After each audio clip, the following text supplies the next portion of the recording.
go.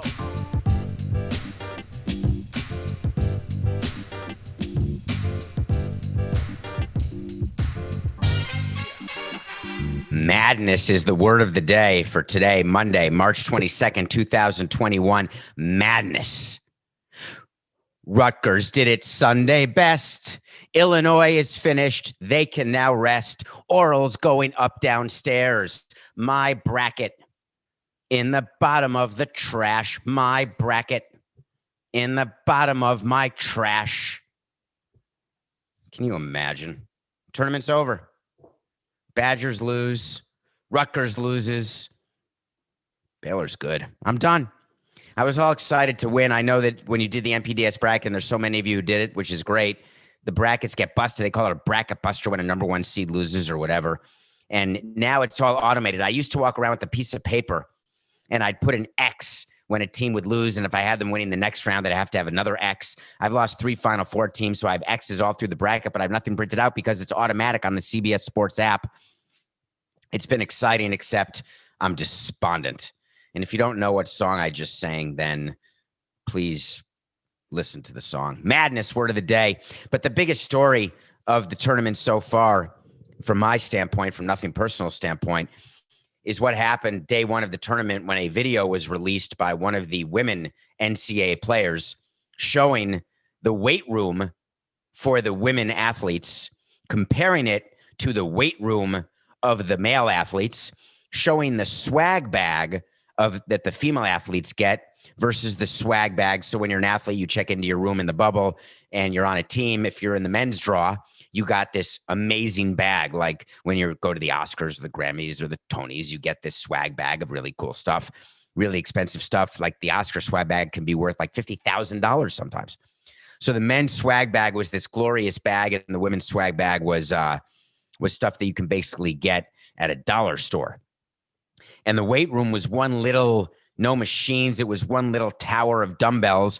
And the men had this huge weight room, spaced out machines, every machine you can think of. It was glorious.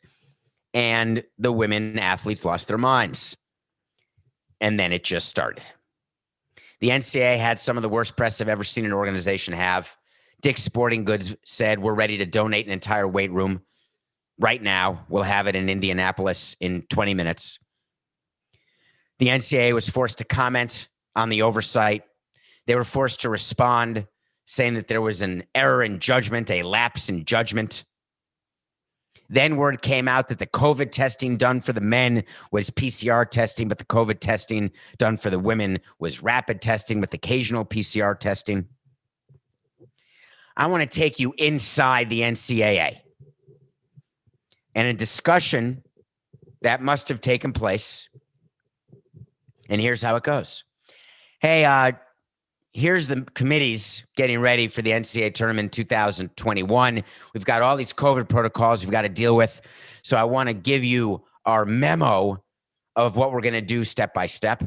Here's what we're going to have every team do from the initial quarantine to the bubble. Here's what we're doing with hotel workers. Here's how we're getting players to the game. Here's where the games are going to be. Here's what we're doing with the referees. We've got it all planned out. Here's what we're going to do for food. Everything. And in that memo is also going to be a layout, because when you're planning an event like this with event planners, with your internal staff, you have a layout, a map of the area, where every stadium is, field house, what the driving time is between the field houses. We did this for the All-Star game. We had every part of Miami mapped out, where players were going to be, where staff were going to be, where the umpires were going to be, when they were landing at the airport, how they were getting from the airport to the hotel, from the hotel to Marlins Park for the workout, how they were getting into Miami Beach for the Fan Fest, who was going to appear when. It was the most comprehensive plan. And this is pre-COVID. When they get to the ballpark, here's the entrance they go in. Here's the clubhouse. Here's where every locker is in the clubhouse. Here's the home run derby. Which locker do the players have in the home run derby? Which players are doing the home run derby, but not the All-Star game? Where they're going to be, how they're going to be, what they're going to do. A complete plan. For the NCAA tournament, I'd like to believe that they are just as organized as we were, and baseball was for the All-Star game. For the playoffs, we did the same thing. There was a complete run of show Even a regular season game, for crying out loud, you have a run of show of what's going to happen, a timeline every minute from players arriving to taking the field to the anthem, yada, yada. So at some point in this meeting, there was part of the memo that had pictures because there's also on-site visits. Before hosting anything that involves your league, you are taking them on a tour of everything. There are people who saw every hotel, every suite in the hotel, every regular room in the hotel, every double room, king room, where the food is, how many elevators. Are there express elevators? Which elevators are going to be stopped during the post game when the players come back from a game to get them to their rooms fastest without having anyone else near them? Down to the last detail. So they go on a site visit. This is the space for the weight room. They're going to come in. Here's the schedule for the weight room. Here are the machines. Here's where the machines are going because there's tape on the floor that's labeled that shows where the machines are going. Fine. Here's the ladies' room. No one said a word. Nobody. Here's the COVID testing protocol. Wow, that looks different. No one said a word. It's 2021. Equality is supposed to matter. NCAA is supposed to care. And boy, did they show their true colors. And yet there were so many people on the Twitter saying, the men's tournament, that's where the money is. I'm a money guy. I'm in. There is no question that CBS pays more for the men's tournament than anybody would pay for the women's tournament. I get it. More sponsors, more eyeballs. I'm in. But there's no prize money given. Do you agree with that? We've discussed that. The players aren't getting paid. Conferences are. Schools are, but no players. The total cost of equality for COVID testing, swag bags, and weight room size is a rounding error for the NCAA budget for its March tournament. A rounding error. I think there's going to be firings. I think there should be firings. I think that when you employ someone who doesn't notice something that is as obvious as that, that's not someone I want working for me. You don't learn that from a resume, by the way, people's attention to detail. You can put on your resume that your attention to detail. You can put within the explanation of different jobs you've had in charge of blank, blank, blank, blank, blank, blank. But until you hire someone, until you work for someone you really don't know, I think this will not end well for several employees with the NCAA. I think the days of inequality for the women and men in their tournament are now over, but it shouldn't have had to take this outrageously bad PR, which was so worth it. And the people saying, it's more money. Give me a break. And I'm the money guy. VCU, out. COVID. The coaches had to say Virginia Commonwealth University was eliminated from the tournament. Oregon beat them 1-0 in a forfeit. They called it a no contest, which is funny because it wasn't a no contest because they had no players. So therefore, Oregon went to the second round. As hard as they tried to have a COVID-19 protocol, this disease, this virus, it's still quite catchy. So the VCU people in charge had to give the statement, which you have to give. We followed every protocol. We have no idea how we got this. We are a team that follows the rules. We are very, very sad because we had 5 players who we felt were able to play, and we were ready to go with 5. We thought that was the rule. Well, the NCAA decided, nope, we're not going to let VCU play. I think that was a interesting move. If I were running the tournament, I'm going to make an example of a team as quickly as I can in the first round.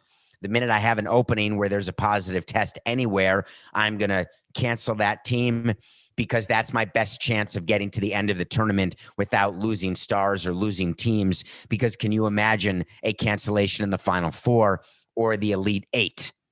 That would be not good.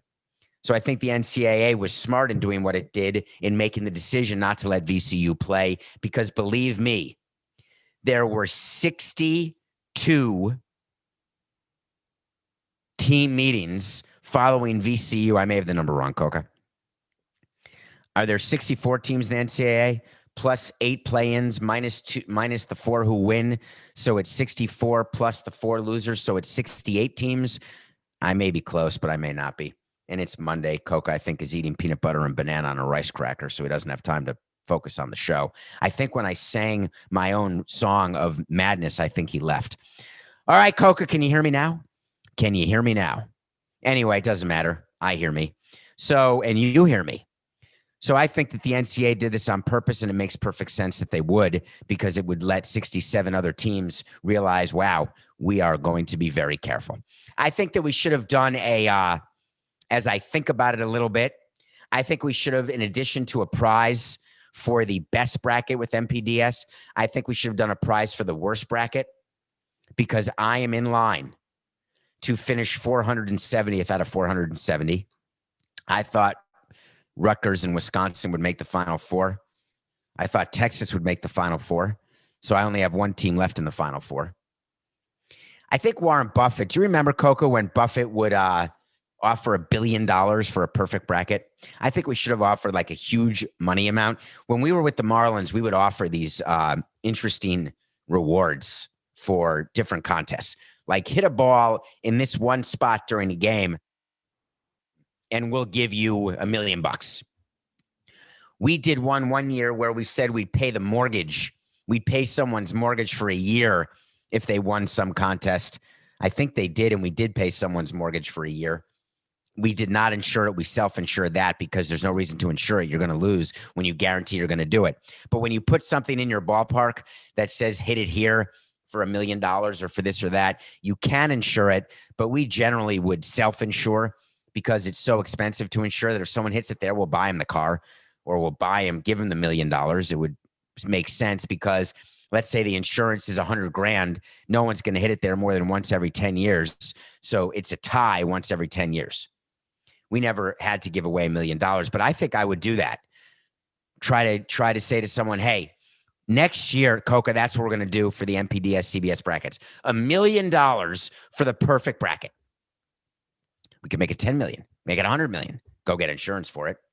There can't be there, because now that it's automated, I guess what we'd have to look out for is hacking. We'd have to be aware of that. Maybe we'd have to take a picture of each bracket before it would start. I wonder if could you hack into CBS's mainframe and make your bracket perfect? Well, I think there were no perfect brackets in the entire country after first round with all the upsets. I don't understand how there could be any perfect brackets, because who could guess the craziness that happens, which is why college basketball is so much fun. There was a guy who had a chance for a big upset, a former coach of the Knicks who was near and dear to me. His name is Rick Pitino. Rick Pitino coached the Knicks in the late 80s. Coca, as I recall, I believe he was the coach of the Knicks when we beat Detroit in 1984 in a best of 5 in a game 5 in Boston, and then went to in Detroit, and then went to the Celtics in the second round and lost in 7. I don't know why that's in my mind, but I believe that's the 84-85 team. And I believe that was Patrick Ewing's first year. You can check it. I'm sure it's Googleable, but I could be wrong. And he may not have been the head coach until the late 80s, like 88, 89. Anyway, it doesn't matter. When was he the head coach? 87? So who was the head coach when they beat the Pistons in 84, 85 and then lost to the Celtics in 7? Could that have been Hubie Brown back then? In any case, Rick Pitino, head coach. He was this fiery guy. And it was not meant for him in the NBA, because the NBA players basically, he was intense. He would do full court pressure the entire game. He would basically coach the NBA the way he coached college. And the NBA players making their money were like, I don't really feel like practicing at 9 a.m. for 4 hours. And I really have no interest in any sort of full court press for any more than the last minute of the game if we're losing by 1 possession. If we're down 2 possessions, screw it. We'll foul. Let him go to the free throw line, see if we can hit a 3 and tie it or win it. But full court press makes me tired. So Pitino gets fired by the Knicks. It's possible that Pat Riley replaced him, though I can't commit to that. And Pitino ends up going back to college, gets a job, sort of like the Larry Brown of coaches, place to place. He was in Louisville for quite a while, did well with them. Then he got fired because he got involved in some scandal. And then he resurfaced at a school called Iona. Iona is a school where, are you ready for this, listeners? I don't know where anybody went to college. I remember a few people like Michael Jordan, North Carolina, James Worthy, North Carolina, Akeem Olajuwon, I think was in Phi Slamma Jamma in Houston. Although maybe that was just Clyde Drexler. I just don't know. But I do know, and I don't know why, Coca, an old player who played for the Washington Bullets, a guy named Jeff Ruland. And this is checkable, and I'll probably be corrected. I believe Jeff Ruland went to Iona. So Rick Pitino gets a job in Iona. Meanwhile, his son was fired and then hired like 2 seconds later by New Mexico. Did you see his son's quote, by the way? Side note, not in the show.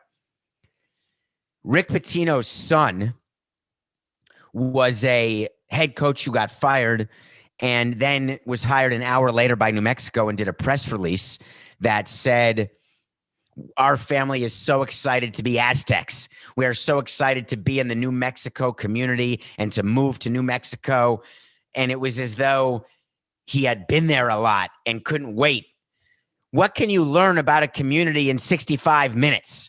Anyway, just say that, hey, they offered me a job. I'd been fired, and my family knows the rule. When you are a Pitino or you are a college coach in general, you're going to move around a lot. So if you're in, you're in. If you're not, you're not. By the way, that's the baseball world. If you want to be in player development or scouting or coaching or playing, the odds are you're going to be moving city to city. By the way, Coca did find Jeff Ruland. How I knew that Jeff Ruland was the star of Iona, my brain needs to be studied. I may leave my brain to science because I know the most random stuff, yet the important things that matter to people around me who I care about, I can't remember a thing. It's not ideal. So Rick Pitino goes to Iona. Iona almost has an upset in the first round. They have a great appearance. They lose.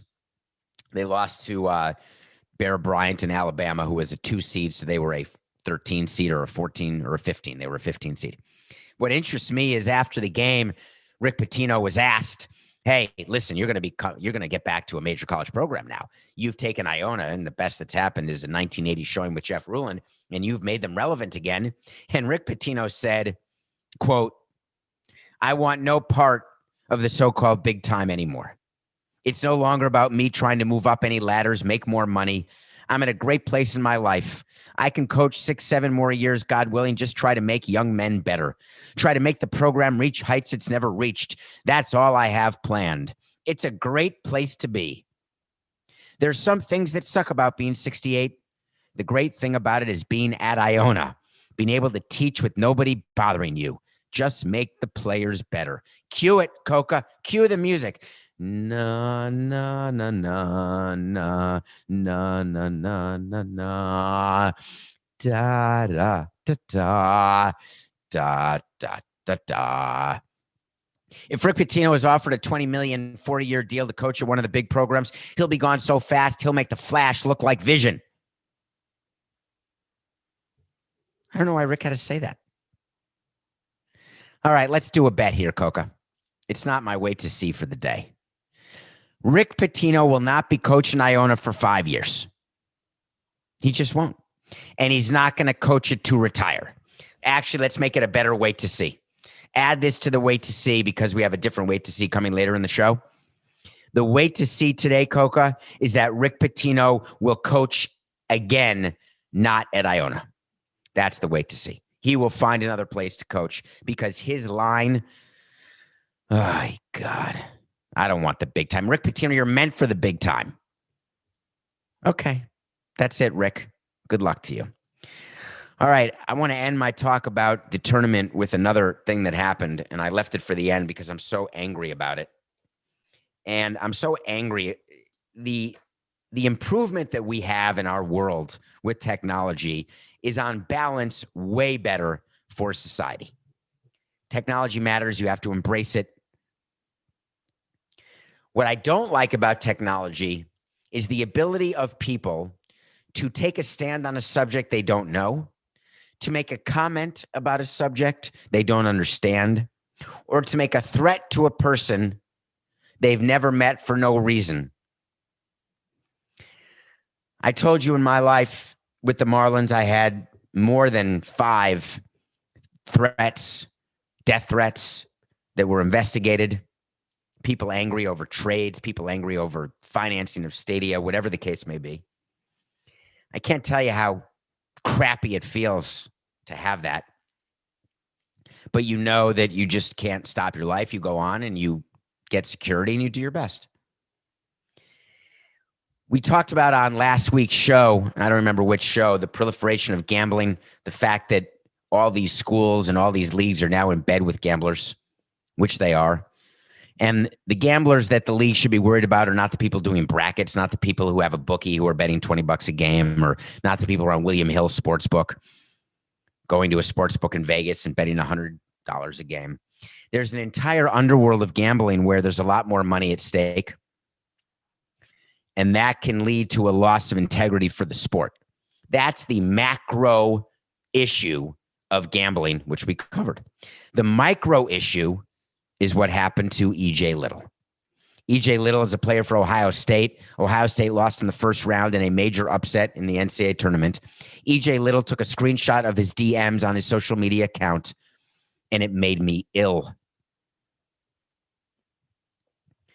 The keyboard courage, the cyber courage shown by people to say something. I'd like them to see A.J. Little up close and threaten him and make death threats. Say the things they said to him. Ohio State lost. It sucks. No doubt. If you're from Ohio State and you're a Buckeye, you're expecting a Final Four, you want to go to Indiana and party and enjoy, and all of a sudden they're out and that's it. Many of the players don't come back. This moment can never be repeated. You bet on the game and lost. I'm in. I get it. But you threaten the player? You spew racism and hatred because of a lost game and your lost money? How do those people live with themselves? Maybe the more important question is, are they so delusional and narcissistic that they look in the mirror at the end of the day, they look at their phone and see what they texted and DM'd, and they think, that makes total sense? I mean, how would you not threaten a guy who's on a team that lost in the first round to a number 15 seed? That's like a Tuesday. I send these kind of texts to the checkout person at the grocery store when she makes a mistake. It's the only way I can rationalize it in my head is that these are just sick people who think that it's totally fine. I think E.J. Little should have gone public. I'm thankful he did go public. But the question I have for you as a listener to Nothing Personal, when does the change come? How many of you listening to the show have spoken with someone after a game and said, that MFer, God, does he suck? And then you've taken it another step or another step. I can't believe I lost that bet. That's one group of you, right? You say that. The lower group is the group that thinks it but doesn't say it. The mid group is the group that says it but doesn't mean it. And the tip of the group is the say it, mean it, and act on it, right? That's the tip top, where you don't just threaten, you actually attempt it. You don't just say you're going to beat up his family, you do it. If we ever get to that tip top of the food chain of gamblers and of people with cyber and keyboard courage, that'll be it. We will have given up our right to this technological advance, to the access we have to players and people on Twitter, on social media. We are one idiot felon away from losing all of the pleasure that we get by getting inside looks into athletes and stars. And in order to not get to that point, go further down the pipeline where some of you, including me, have lived from time to time, and get out of that space. If you're in the pipeline where you just say it but don't mean it, then you have to downgrade. Don't even say it. Just think it. If you just think it but don't say it, downgrade. Don't even think it. If you say it and mean it, downgrade it and just say it and don't mean it. I need everyone to downgrade where they are in the pipeline of keyboard cyber courage or what you do when you're just around your friends and family. Because if everyone takes it down a notch, that means we'll be further away from the tip of this horrific iceberg, which can lead to the end of sports entertainment. I just don't understand it, Coca. Do you think EJ Little really wanted to lose? Justin Turner had a good post. You could read his post. Athletes don't want to lose. Some of them don't care about winning. And I know that to be true. But none of them purposely try to lose. They don't want to lose. Maybe they're too hungover to play or not in the mood or they're injured or they don't want to play because of a contract situation. But they're not purposely trying to lose. You think EJ Little doesn't know that his team was a letdown? Please go down the pipeline. Please. All right, we had the nothing personal pick of the day. We were 37-21 going into the weekend. I gave you 2 picks, Wisconsin plus 1.5 versus UNC, and that was a straight winner. That's when I really thought Wisconsin could beat Baylor. I really thought that Wisconsin could make it to the Final Four and win the whole damn thing. And then I watched the game against Baylor, and I said, oh, my God, I'm such a homer. It wasn't even close. They didn't belong on the same court. That was a winner. My Saturday pick was Patrick Ewing. I really thought they would not get blown out by Colorado. I thought Patrick would have him ready to play, and he did just in the second half. They played him even in the second half, but they played him down 23 in the first half. We lost that game. We were only getting 6.5. So that's a 1-1 weekend. So we are now 38-22 on the nothing personal pick of the day. We're going back to the NBA today. The Cleveland Cavaliers, Coca, I believe, played last night and got absolutely whooped. Or did I read it wrong and they did the whooping? What did the Cavaliers do last night?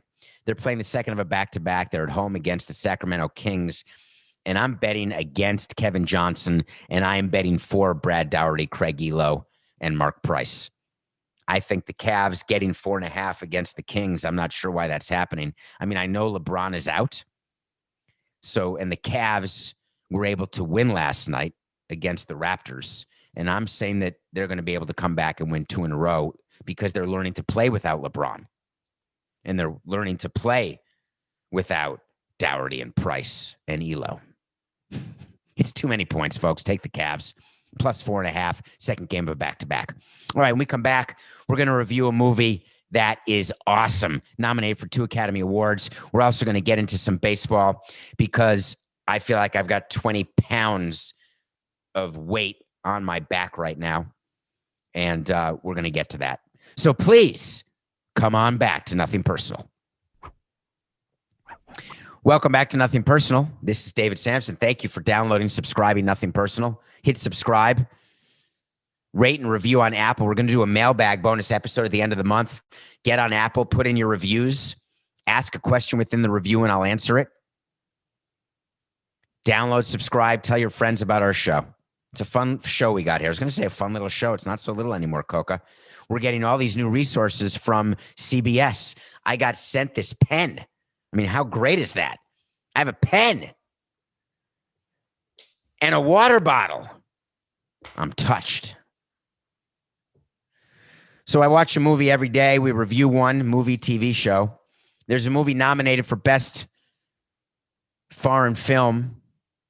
It's called Another Round. It stars the guy who had blood in his eye in one of the James Bond movies. His name is Mads Mikkelsen. It's a Denmark movie. That's not the word. A Danish movie. Is that the word, Coca? I was going to say Denmarkian. I think it's a Danish, or is that the thing you eat? Wait a minute. Is the chocolate Danish that you eat from Denmark? Did I just realize something that I never realized before? That Danish were invented in Denmark? Or is it not even Danish people in Denmark? Or is Another Round not even from Denmark? I thought it was in Danish. Maybe that's just a language. Oy vey. I guess I got it wrong. Coco, we're going to have to check on that. We're going to get a correction at David P. Samson on Twitter. I guarantee that. I think people in Denmark are called Danes. No, they're not. Anyway, there's a movie called Another Round. It stars Mads Mikkelsen. I want to talk about this movie because it fascinated me. Every year until the pandemic started in 2006, a group of guys, 4 of us, formed something called the Cultural Exchange Club. Cultural Exchange Club is a group that goes to a different sporting event every year. It started in 2006 with the Ironman in Hawaii, where I was a participant. Then in 2007, we went to England to watch the Giants and Dolphins play an NFL game in London at Wembley.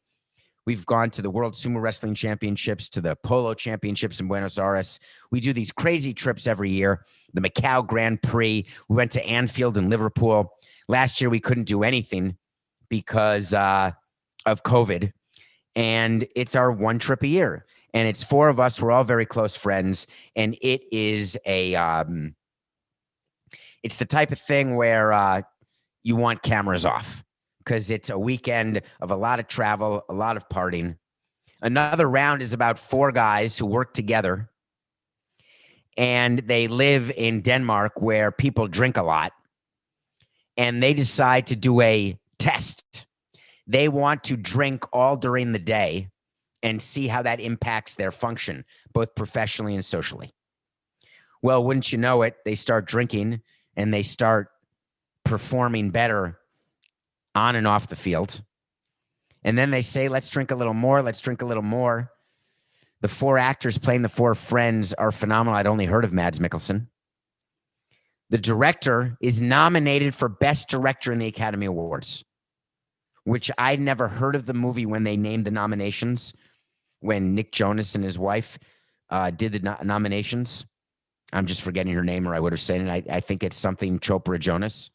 They announced it, and I said, who is, what's another round? I've never heard of it.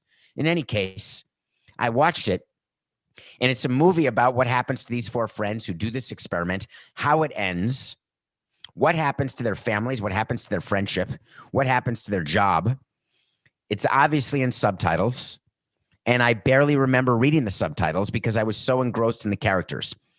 The scene at the end of another round will cause you to have multiple discussions. Multiple. And Coca is telling me that people of Denmark are called Danes, but things that are from Denmark are called Danish. I guess that means the pastry that we eat is from Denmark. I've never had a Danish, by the way, in my life. Never say never. I've never tasted a Danish. I think those are the things that have cream inside, where I don't eat like croissant with jelly inside, just a pain au chocolat with chocolate inside.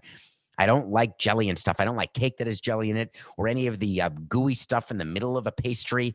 I just don't like it. It feels like empty calories. I always say to myself, God, now you have to run 10 miles just to play for the tie.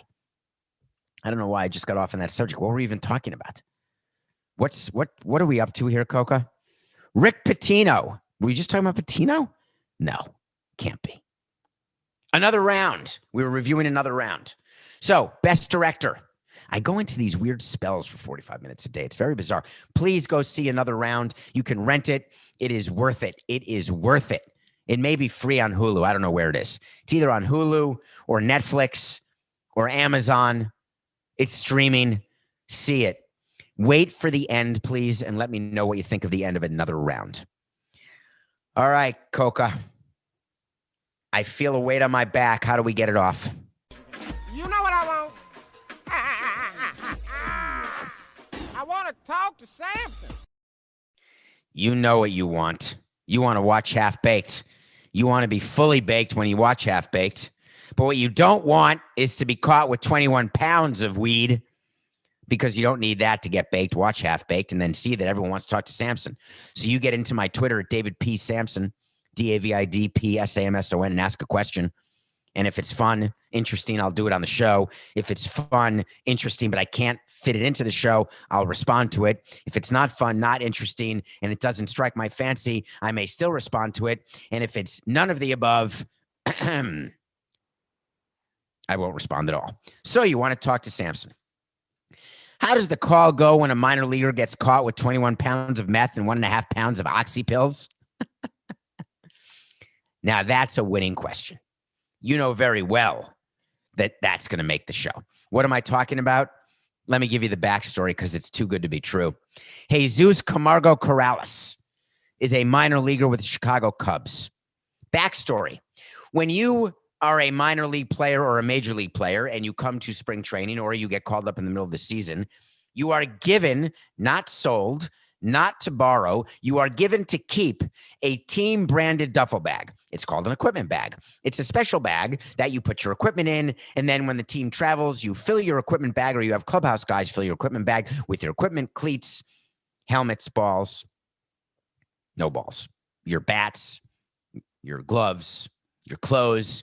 You close up the equipment bag, and then the equipment clubhouse people put it on a truck. The truck goes to the plane, or they load it on the bus if you're a minor leaguer.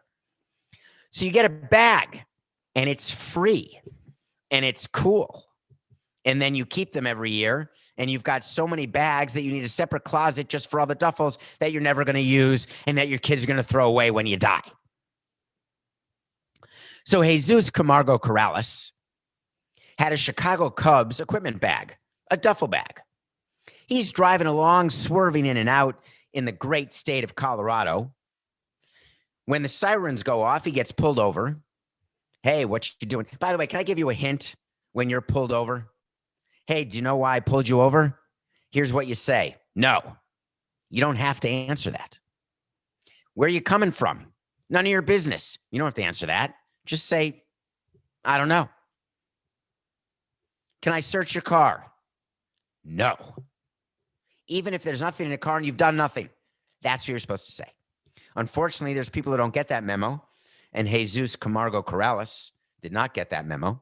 He was pulled over, and the police asked him what he was doing, said he was driving to Arizona or driving from Arizona to Colorado. He talked about something that is quite fascinating to me. He said that, and I want to get it exactly right.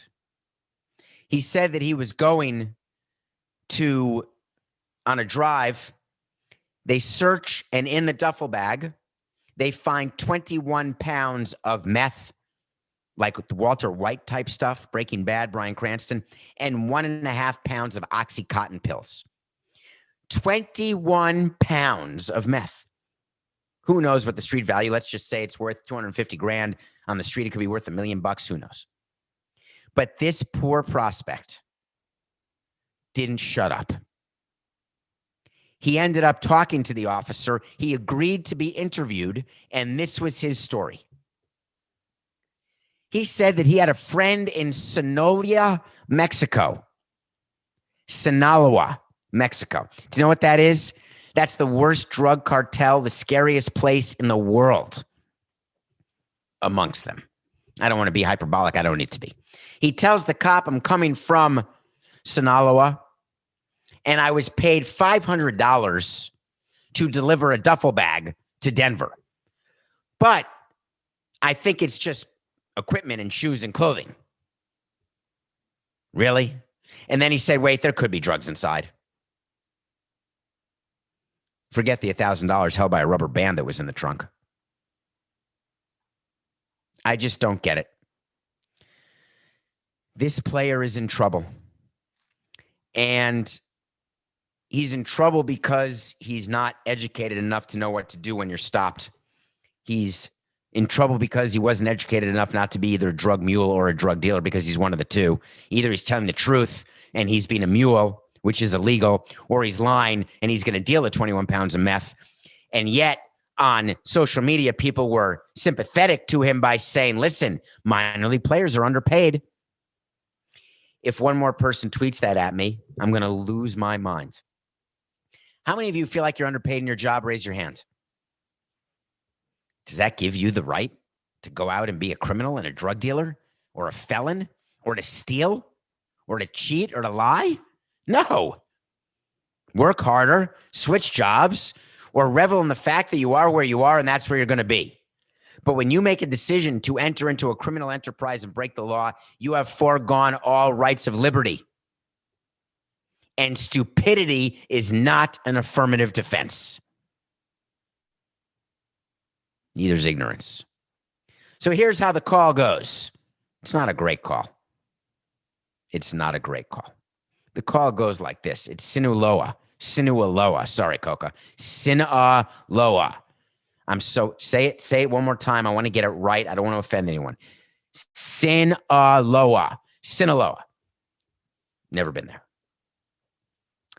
Here's how the call goes, because it starts with the team. It goes to the manager of the single A team where he was, if this is during the season. If not, it goes to the player development assistant, who then calls the player development head, who then calls the GM, who then calls the president, who then calls the owner, who then calls the league. They then call their PR people. They do a statement. The Cubs did a statement. Very funny statement. I liked it. It's the typical statement. I don't know who taught these people to do these statements, but they say, we are going to investigate. We're not going to comment anymore until the end of our investigation. What are they going to do?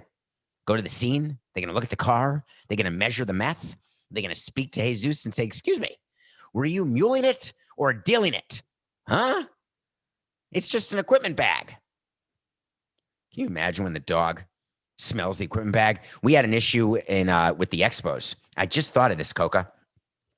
We had someone, and I don't remember whether it was a player or a staff member, but I want to say it was a staff member who got caught with drugs coming into the Canada border, because every time when we played in Montreal, there was customs, obviously. So you go to the States, you come back. We had to fill out customs forms. You couldn't do it online. You actually had to hand out customs forms. The players had to hand them out. If the players couldn't write or read, you had to do it for them and tell them where to sign. It was a whole Megillah every single time. Totally annoying to pay Canadian taxes, to play in Canada. But I love Montreal, but still there's some downside to it, clearly. And this person got caught, because just because you're an athletic team doesn't mean your stuff is not going to get searched. So just because you have a Cubs duffel bag doesn't mean you're going to get searched. So the call goes, hey, can you believe this? We're going to have to release this guy. This guy's sort of a prospect. I mean, he's not a big prospect. There's a chance he could have played in AA this year, but maybe not. He was in Indiana last year. What do we do? We got to talk to him. Should we call his agent? Do we just release him before calling his agent? So a call like that happens with one of your better players requires immediate action. A call like that happens with the minor leaguers, who is not a real prospect, requires something different. It's a, hey, take care of this and don't bother me. And I was thinking back about being a team president and how judgmental I was about people's actions according to rank, file, and according to level that they were. I wish I'd taken more responsibility. I never had a player have this happen to him, but had players who've been arrested, et cetera, et cetera. I really wish that I had taken a bigger interest, because then you could try to teach the players, because only after teaching all players and educating them would I in good conscience be able to knock on Jesus's door and say, listen, idiot, we already told you what's legal and what's illegal. We've tried to help you as much as you can. What makes you think that you should take a duffel without looking at it? What in the world makes you think that? Coke is telling me a story about Carlos Perez, a former bullpen catcher for the Marlins, who now has a similar job with the Expos, as Florida video coordinator Colin McRae. No, that's not the story I'm talking about. That's a different story, which is a good story too, but different. That was marijuana related. Different. But good one, Coca. It's Sinaloa. So the way that call works is it's based on level, skill, not ideal. The Cubs really it's not the end of the world. You're not going to get Jed Hoyer to comment. You're not going to get Tom Ricketts at all. Crane Kinney, their president, none of them. Nothing at all. Okay, I want to get into wait to see. Wait to see is when we tell people what's going to happen in a various subject. And if it doesn't happen, we will revisit it. I promise it. If it does happen, we will revisit it. I promise. But either way, you're going to hear from us again. So when I say wait to see, Rick Pitino will coach at another school after Iona, I'm going to keep it in a file, and I'm going to wait. If he retires, never coaching again, that's wrong. So I had to wait to see on November 16th, 2020, that the Saints will lose draft picks because of their breaking the COVID protocol. It was announced today that the Saints are going to lose a 6th-round pick. That's a yes. That was November 16th of 20. 3 days ago, I had to wait to see. 4 days ago, remember that whole service time talk about Bobby Witt? Everyone's saying Bobby Witt should be on the Royals. Bobby Witt, who's played 37 days in minor league, should be on the Royals. Forget about it. Bobby Witt was sent down. That's a yes. I've got another wait to see for you for today, and it's based on Francisco Lindor. Word came out that the Mets are now negotiating with Lindor. There's a thought and a rumor that Francisco Lindor could get up to $300 million. I want to remind you that Fernando Tatis Jr. is a shortstop like Lindor who signed a free agent contract with an annual value of 23 or 24, but that does not matter here. Tatis had not even started arbitration where he's going to make $4, $5, $6 million. Lindor is in free agency. Lindor will make more than $24 million a year. The Mets will have to match Machado's 10-year, $300 million deal because Lindor is a better player than Machado. Wait to see. Lindor will actually get more than 300. He will get more than $300 million from the Mets. They have no choice but to do it. Steve Cohen, the owner, is going to swallow hard. He's going to call up Lindor, and he's going to say, before the season starts, I'm going to pay you, and I'm going to give in, and you're going to get it all. Because for me, it's just business. It's nothing personal.